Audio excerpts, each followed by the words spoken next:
Morning friends, आज से हम शुरू कर रहे हैं मेमोरी बेस्ड क्वेश्चंस की सीरीज़। आज हम देख रहे हैं LIC असिस्टेंट एडमिनिस्ट्रेटिव ऑफिसर का जो प्रीलिम्स 2025 का जो मेमोरी बेस्ड डिस्कशन पेपर है। पेपर मैंने अड्डा 247 से लिया है। स्टार्ट करते हैं वन बाय वन क्वेश्चंस के सॉल्यूशन से। जनरली मिसलेनियस के जो क्वेश्चंस होते हैं उसमें सभी को डिफ़िकल्टीज फेस करते हैं। तो शुरू करते हैं क्वेश्चन नंबर 61 से। क्वेश्चन नंबर 61 है, cost price of two articles A and B together is rupees 5,600. Article A was marked up by 30% above its cost price and earned 15% profit. If the discount allowed on Article A is rupees 450, then find the cost price of Article B. ठीक है, तो notepad पर आते हैं और हम इस question को सॉल्व करते हैं। ठीक है, तो देखिए क्या है, हमारे पास दो आर्टिकल्स के कॉस्ट प्राइस दी हुई है और बी, जिनको मिला के अब पहला आर्टिकल जो है इसका हमें प्राइस तो नहीं पता, इसलिए हम उसको एज्यूम करते हैं 100 रुपये पहले आर्टिकल की प्राइस हो गई। अब क्वेश्चन में क्या दिया हुआ है कि इस आर्टिकल की प्राइस मार्क कर दी गई है 30%। इससे मैं लिख दूंगा इसका मार्क प्राइस हो जाएगा 130। अभी क्वेश्चन में ये भी दिया गया है कि मैं इस आर्टिकल को, पहले आर्टिकल को बेच रहा हूँ 15% प्रॉफिट पे, तो 100 रुपये पे 15 रुपये, मतलब मैं इसको बेचूंगा 115 रुपये में। अभी अगर मैं इस आर्टिकल को अबाव मार्क कर रहा हूँ, इसकी प्राइस हो गई 130, I am selling it at 115, मुझ में कितना डिस्काउंट इसमें दे रहा हूँ 130 में से। अगर मैं इसे 115 पे बेच रहा हूँ तो मेरा डिस्काउंट कितना हो गया है 15 रुपीज़। लेकिन मेरा क्वेश्चन क्या बोल रहा है कि डिस्काउंट कितना है, डिस्काउंट इज़ 450। तो ये इसका कितना टाइम्स है, ये इसका हो गया है 30 टाइम्स। इसलिए मैंने जो प्राइस एज्यूम की थी इसको भी मैं 30 से मल्टीप्लाई करता हूँ, so that this will become 1000। अब मुझे पता है कि दो आर्टिकल्स है, उनका सम कितना दिया है क्वेश्चन में 5000, यानी कि जो कॉस्ट प्राइस ऑफ बी मुझे पूछी गई है इसकी वैल्यू कितनी होनी चाहिए, इसकी वैल्यू होनी चाहिए में से 3000 गए मतलब 2000। So will come to the next question, question number 62। ठीक है, अभी इसमें क्वेश्चन नंबर 62 में देखिए क्या दिया हुआ है। Pipe A is the inlet pipe and pipe B is the outlet pipe and together can fill a tank in 15 hours and pipe A alone can fill the tank in 6 hours. Find the time taken by pipe A to alone to empty the filled tank. फिर से आते हैं notepad पे और अगला question हम अभी solve करेंगे। देखिए एक पाइप है ए और एक पाइप है बी। ठीक है, एक पाइप क्या कर रहा है, मेरा एक पाइप जो है वो टैंक को फिल कर रहा है, राइट, और दूसरा पाइप जो है बी वो टैंक को खाली कर रहा है। तो क्वेश्चन में क्या दिया हुआ है कि दोनों पाइप की मदद से जो टैंक भर रही है उसको कितना टाइम लग रहा है 15 hours, और पाइप ए अकेला कितने देर में टैंक को भर रहा है, तो अगर दोनों भी पाइप शुरू रहेंगे तो टैंक भर रही है हमारी 15 hours में, और अगर अकेला पाइप ए शुरू रहता है तो हमारा टैंक फिल हो रहा है 6 घंटे में। तो यहाँ पे मैंने लिख लिया है pipe A 6 hours A minus B. ठीक है, अब पाइप बी एम्प्टी कर रहा है इसलिए मैंने यहाँ पे लिखा है माइनस, तो ए माइनस बी 15 hours, दोनों का एलसीएम 6 और 15 का आ रहा है 30। इसका मतलब है 1 घंटे में पाइप 5 यूनिट फिल करता है, और अगर दोनों पाइप साथ में शुरू रहते हैं 30 डिवाइडेड बाई 15 ये आ जाएगा 2। अब 1 घंटे में पाइप ए अगर 5 यूनिट भर रहा है और दोनों साथ रहने से सिर्फ 2 यूनिट भर रहे हैं, इसका मतलब है पाइप बी 1 घंटे में 3 यूनिट खाली कर रहा है, बराबर है। तो 30 यूनिट खाली करने को, 30 यूनिट की पूरी टैंक खाली करने को 3 के हिसाब से बी को कितना समय लगेगा 10 hours। तो यहाँ पे मेरे सवाल का आंसर क्या होगा, B is equal to 10 hours। In how many hours can the tank will be filled by pipe B alone, the answer will be 10 hours। चलिए अगले सवाल की तरफ बढ़ते हैं। क्वेश्चन नंबर 63 में क्या दिया है, the area of a rectangle is 180 centimetre square and ratio of length to breadth of a rectangle is 5:4 respectively. ठीक है, if the side of a square is 3/5 the length of the rectangle then find the perimeter of the square. तो once again an easy question. सबसे पहले जो notepad पे इसको erase कर देते हैं, इरेज करने के बाद ये क्वेश्चन का एक्सप्लेनेशन। ठीक है, सो लेंथ इनटू ब्रेड्थ क्या दिया है हमें, ये दिया है हमको 180 सेंटीमीटर। अब उसके बाद क्या दिया है कि लेंथ और ब्रेड्थ जो है वो किस रेशियो में है, वो रेशियो में है 5 और 4 के। तो ये बन गया हमारा इक्वेशन, ये हो जाएगा 9x² इज इक्वल टू 180, जिसका मतलब है sorry 20x² is equal to 180, मतलब x² is equal to 9, which simply means x is equal to 3। x अगर 3 है तो मेरे रेक्टेंगल के साइड्स 3 और 12 नहीं हो जाएंगे? बिल्कुल हो जाएंगे।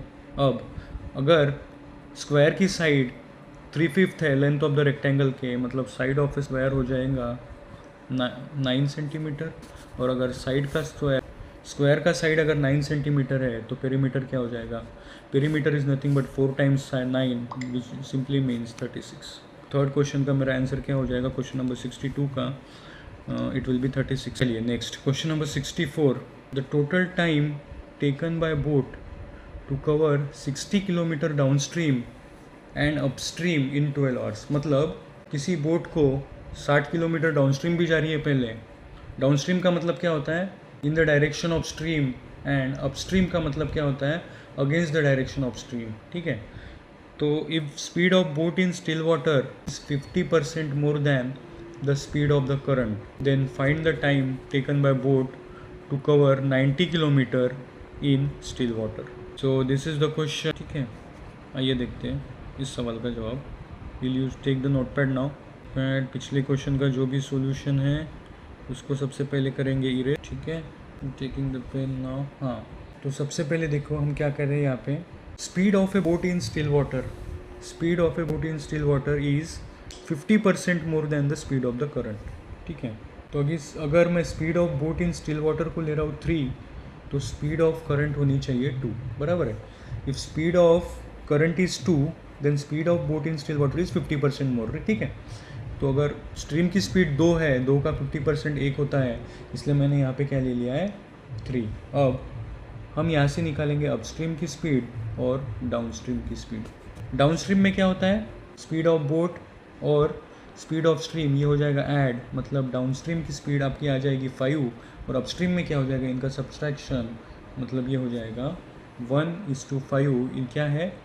अपस्ट्रीम और डाउनस्ट्रीम के स्पीड्स का रेशियो। अगर स्पीड्स का रेशियो A:B है तो टाइम का रेशियो क्या हो जाएगा? 1:1। यह है समझ में? कोई भी दो इन्वर्सली प्रोपोर्शनल क्वांटिटीज़ अगर उनमें से एक अगर A:B के रेशियो में है तो दूसरी इन्वर्सली प्रोपोर्शनल क्वांटिटी क्या होती है? वो B:A के रेशियो में होती है। Is it fine? Clear to everyone? ठीक है, तो अभी देखिए क्या बता रहे हैं। अभी समय कितना लग रहा है हमको? अभी हमको समय कितना लग रहा है? अभी हमको टोटल इस क्वेश्चन के हिसाब से 60 किलोमीटर डाउनस्ट्रीम और अपस्ट्रीम जाने के लिए 12 आवर्स लग रहा है। ठीक है, मतलब ये किसके बराबर है? 12 आवर्स के, मतलब 6 बराबर है 12 के, तो ये 5 हो जाएगा और ये 1 हो जाएगा 2। तो 10 आवर्स लग रहा है मुझे अपस्ट्रीम में और 2 आवर्स लग रहे हैं मुझे डाउनस्ट्रीम में। तो 10 आवर्स अपस्ट्रीम में लग रहे हैं और 2 आवर्स, मतलब अपस्ट्रीम की मेरी स्पीड क्या हो जाएगी? अपस्ट्रीम की स्पीड मेरी हो जाएगी 60 divided by 30 kilometre per hour, और डाउनस्ट्रीम की जो स्पीड है वो हो जाएगी 6 किलोमीटर पर आवर। ये इरेज हो रहा है। ओके, ठीक है। स्पीड अपस्ट्रीम और स्पीड डाउनस्ट्रीम, तो अपस्ट्रीम स्पीड आएगी 6 और डाउनस्ट्रीम स्पीड आएगी मेरी 30। अब हमको क्वेश्चन में क्या पूछा है? अब अगर मुझे speed of boat in still water निकालना है तो क्या करूँगा मैं? I will simply add and divide this by 2। तो स्पीड ऑफ बोट आ जाएगी मेरी यहाँ पे 18 किलोमीटर पर आवर, और क्वेश्चन में क्या पूछा है कि 90 किलोमीटर ट्रैवल करने के लिए speed of boat in still water के स्पीड से हमको कितना टाइम लगेगा? So 90 divided by 18, my answer will be 5 hours. Let's move to next question, question number 65। So let's begin with next question. Question 65, a vessel contains 72 litres of milk and water. तो एक vessel में 72 litres of milk and water है, और उनका difference भी दिया है milk and water का, जो कि है 36 लीटर्स, जिसमें उन्होंने साफ लिखा है कि milk is greater than water, मतलब quantity of milk is greater than quantity of water. If equal quantities of milk and water are added to the vessel, then the ratio of milk to water becomes 5:3 in the resultant mixture. Find the quantity of water added in the mixture. So एक mixture में मतलब milk plus water is equal to 72, और उनका difference दिया है कितना? Is it 18? Sorry, it's 36. So if we solve these equations, we will get milk as 54 and water we will get it as 18. ठीक है, अब क्या पूछा है देखिए, अगर same amount of milk add हो रहा है, लेट दैट बी x, और वाटर 18x, तब ये 3 क्या आएगा? You can simply solve this equation and get the value of x। ठीक है। या फिर देखिए अब क्वेश्चन पे देखते हैं इसको और आसान ये सवाल कैसे हो सकता था। देखिए ये मुझे पता चल गया है कि 54 में जब मैं x ऐड कर रहा हूँ तो मुझे 5 का मल्टीपल आना चाहिए। अब ऑप्शंस पे आते हैं। देखिए ऑप्शंस देखिए क्या है, 36, 40, 32, 28। 4 में अगर मैं 6 ऐड करता हूँ तो ही लास्ट यूनिट डिजिट 0 आ रहा है। यहाँ पे 0 है, 4 में 0 ऐड करूँगा 4 ही आएगा, यहाँ 2 ऐड करूँगा 6 आएगा, 4 में 8 ऐड करूँगा 2 आएगा। मतलब सिर्फ 36 ही एक ऑप्शन मेरा पॉसिबल है जिसको 54 से ऐड करूँगा तो मल्टीपल जो है मेरा 5 से आएगा। तो मैं simply stopped at this equation and just by eliminating options my answer will be 36। अगर मैं इस इक्वेशन को सॉल्व भी करूँगा तो मेरा आंसर क्या आएगा 36। क्वेश्चन नंबर 66 पे आते हैं। A can complete a task in 10 days. A and B together can complete the same task in 6 days. After working for 3 days, A leaves the work. In how many more days will B alone complete the remaining work? A को कितने दिन लग रहे हैं काम complete करने को? A को लग रहे हैं ये काम कंप्लीट करने के लिए 10 दिन और A प्लस B, ठीक है। A और B दोनों को मिला के लगते हैं 6 दिन। इनका मैंने एलसीएम ले लिया, एलसीएम आ गया 30, मतलब हो गया टोटल काम 10 दिन में ए 30 यूनिट काम कर रहा है, मतलब एक दिन में करता है 3 यूनिट। 6 दिन में ए और बी 30 यूनिट करते हैं, मतलब एक दिन में करते हैं 5 यूनिट। एक दिन में ए और बी 5 यूनिट कर रहे हैं जिसमें से ए ने किए 3, तो बी करेगा 2, मतलब बी को लगेंगे 15 दिन पूरा काम कंप्लीट करने को।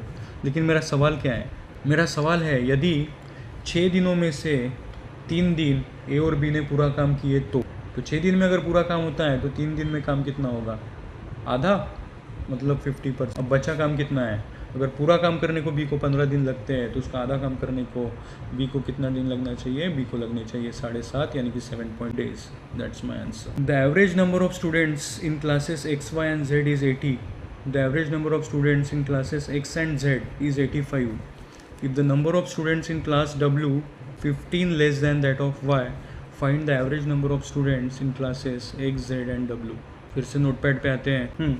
एक्स वाई एंड जेड का एवरेज दिया है 80। अगर एवरेज 80 है तो मैं सिंपली इसको 3 से मल्टीप्लाई कर दूंगा, क्योंकि X Y and Z are 3 entities, तो इनका सम कितना हो जाएगा, ये हो जाएगा 240। Average number of students in classes, तो 3 क्लास का एवरेज है 80, तो तीनों क्लास में मिला के बच्चे हो जाएंगे 240। पर उसके बाद दिया है average number of students in x and Z, अब सिर्फ एक्स और जेड की बात हो रही है, इनका एवरेज दिया है 85, तो ये हो जाएगा 170। दो एंटिटीज़, 2 से मल्टीप्लाई करेंगे 170, तो यहाँ से वाई के कितने स्टूडेंट्स हैं वाई में, इनका just subtracting I will get 70। अब क्या पूछा है जेड में, सॉरी डब्ल्यू में, क्लास डब्ल्यू में कितने स्टूडेंट्स हैं, क्लास डब्ल्यू में स्टूडेंट्स है 15 लेस देन वाई, मतलब 50। अभी पूछा क्या है, find the average number of students in x Z and W. तो ठीक है, एक्स जेड और डब्ल्यू, एक्स जेड और डब्ल्यू मतलब ये 170 और 55 ऐड करना है, तो जेड एंड डब्ल्यू ये हो जाएगा addition, 170 plus 55 is nothing but 225, और इसका अगर एवरेज है तो ये आएगा डिवाइड बाई 3, मतलब ये आ जाएगा 75। Let's move to next question. 4 years ago the average age of Riya and her brother was 26 years। साल पहले एवरेज एज रिया और उसके भाई की थी 26 साल। Show of present ages of Riya to her brother 5:3 respectively, what is the difference between their present ages. ठीक है, 4 साल पहले रिया और उसके भाई का जो एवरेज एज है वो दिया है 26।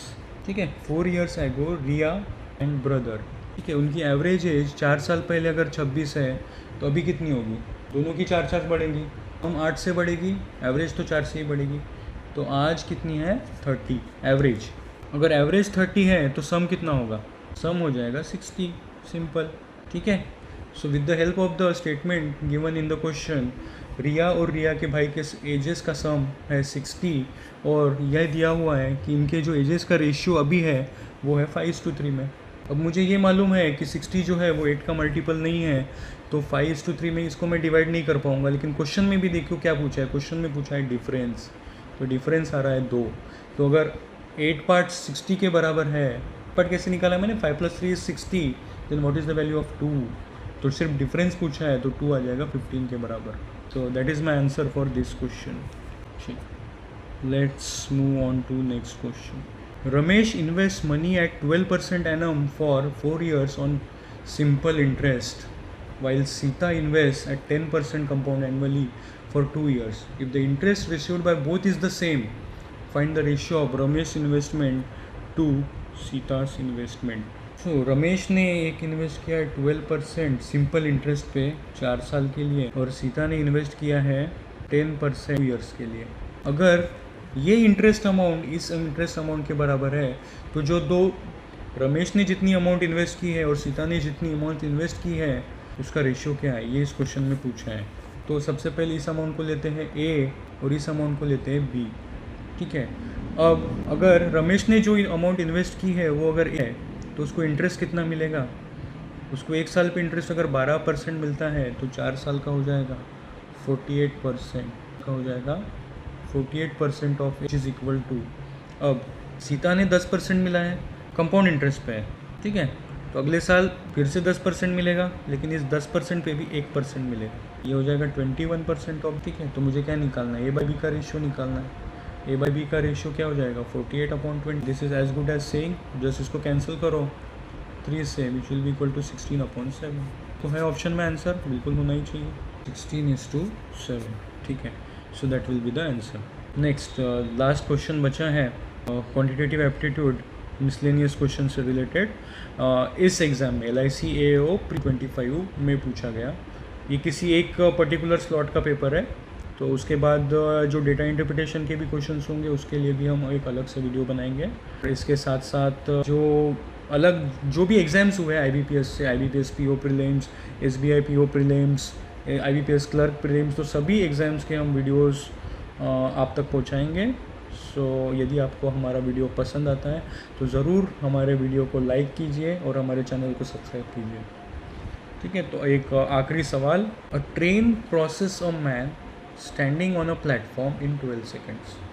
एक ट्रेन क्या की है, एक किसी प्लेटफॉर्म पे खड़े एक इंसान को उन्होंने क्रॉस किया है 12 सेकेंड में, और वही उसी ट्रेन को लग रहा है 20 सेकेंड एक ब्रिज को क्रॉस करने में, जो कितना लंबा है 160 मीटर लंबा है. So what is the length of the train, ये पूछा गया है कि ट्रेन की लंबाई क्या है. ट्रेन क्रॉसेस अ मैन, तो 12 सेकेंड में और 20 सेकेंड में क्या डिफरेंस है, तो ये 8 सेकेंड का डिफरेंस है.